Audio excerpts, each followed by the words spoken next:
What you'll find with a lot of contaminants around your home, that they're dangerous, but just not that easy to identify. I hate to even ask what's going on now.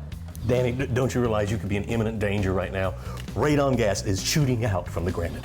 What Alan's talking about is the things that you're hearing so much about these days is the radon that's emitted into your home from granite countertops. And you know, radon is an invisible gas, and in some parts of the country, depending on the geological makeup of a home, it can seep up into your home in such a concentrated fashion, it can be a problem. In those cases, you need to have it tested, but in other cases, radon is all throughout the interior and exterior of your home because of the natural materials that your home's made of, but rarely is it a concern, particularly with granite. In fact, there actually were some tests that determined if you had a house that had the worst ventilation and the highest concentration of radon in granite, even then it would still be 6 times less than the levels that are outside.